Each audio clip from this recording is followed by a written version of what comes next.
Nobody grows up dreaming of crouching behind the plate. He certainly didn't. As a kid, he wanted to be the one launching towering home runs or the pitcher firing fastballs past helpless batters. But one afternoon, fate slipped in quietly. Someone didn't show up. The coach scanned the field, pointed straight at him and said, "Put this on." It wasn't a choice, not one he understood at the time. The gear was oversized and carried the stale scent of rust and old sweat.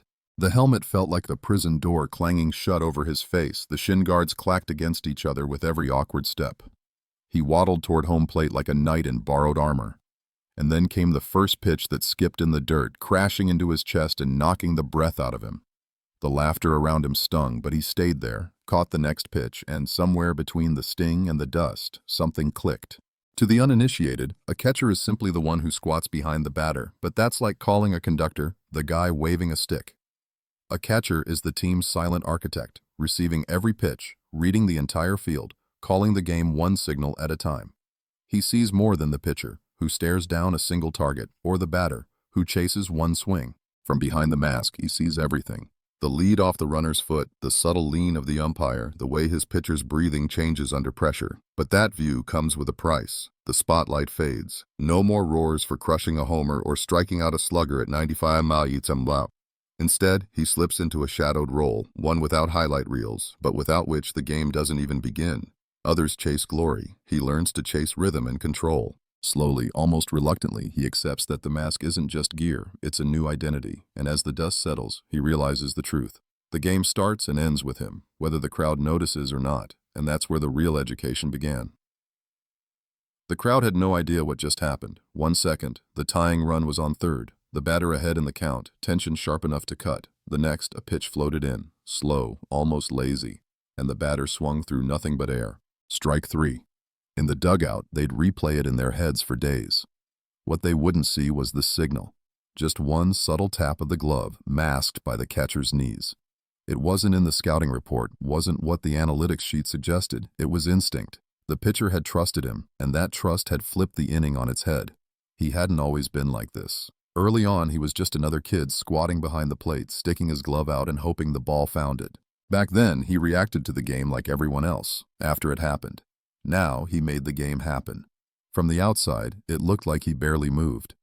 But those still moments were loaded with silent conversation, hand signals hidden in the shadow of his mitt, tiny shifts in body angle to whisper, low and inside, a glance to warn of a runner inching too far from the bag. Sometimes the message was in the eyes, locking with the pitchers for half a heartbeat, saying, "Trust me." He had learned to read everything.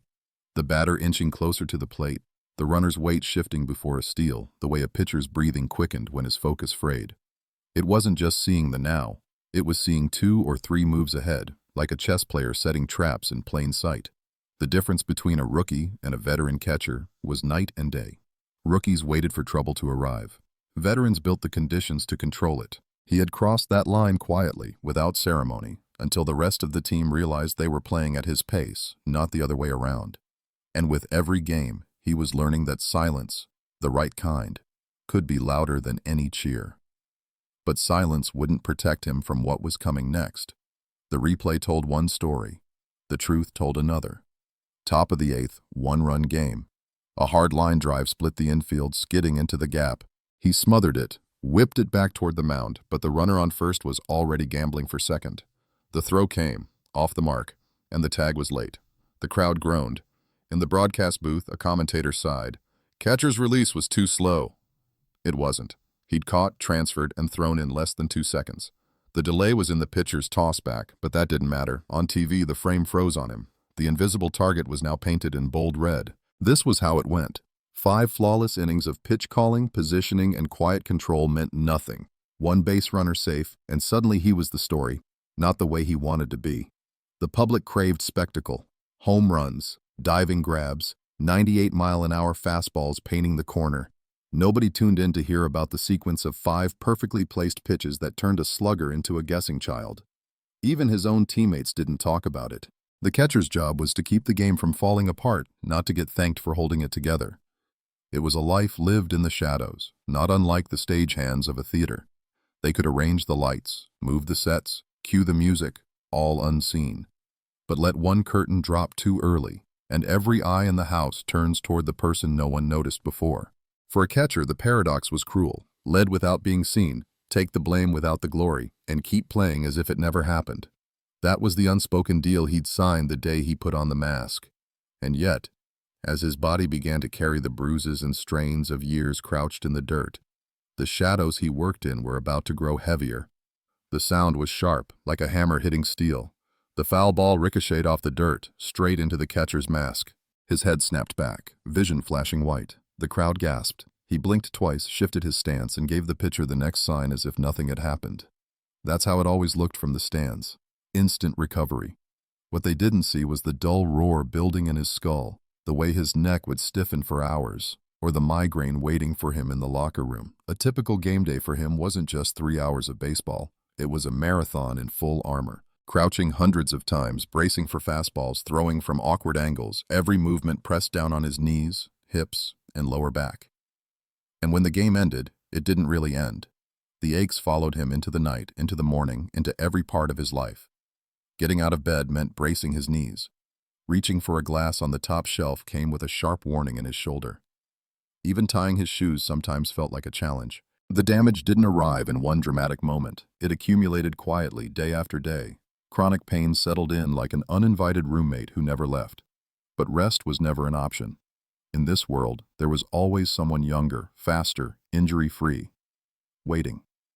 The culture didn't allow for taking it easy. Playing hurt wasn't bravery here, it was survival. He had his list of war stories. The foul ball that caught him in the collarbone, making his arm go numb for days. The wild pitch that skipped into his unprotected thigh, leaving a bruise the size of a dinner plate.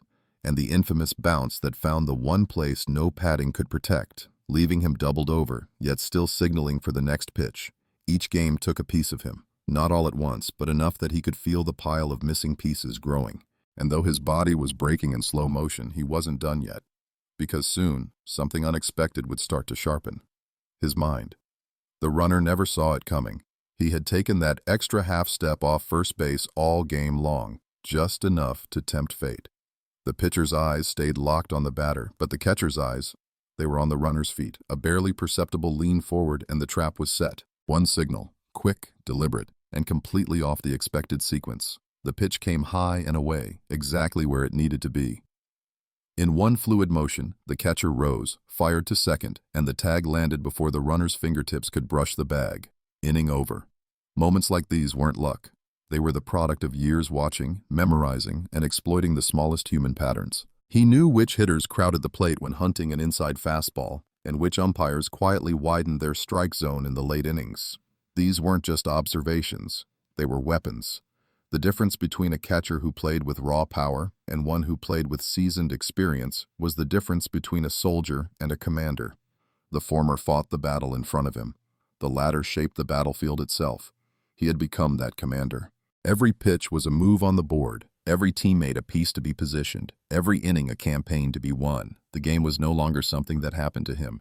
It was something he directed, and like any good general, he understood the true victory wasn't in overpowering the opponent, but in making them dance to his rhythm. His legs might not have been as quick, his throws not as sharp, but his mind was now faster than the game itself. And soon, that mind would be tested in ways even experience couldn't fully prepare him for. The pitcher was unraveling. It was late in the game, 1-run lead, and the last hitter had just reached base. His breathing turned shallow, his eyes darted toward the dugout, and the ball in his hand might as well have been a live grenade. From the press box it looked like hesitation. From the catcher's mask it looked like a countdown. He stepped out from behind the plate, trudged to the mound, and placed a hand on the pitcher's shoulder. The two spoke for all of 5 seconds. Words no one else heard. When they parted, the pitcher's gaze was steady, his shoulders squared.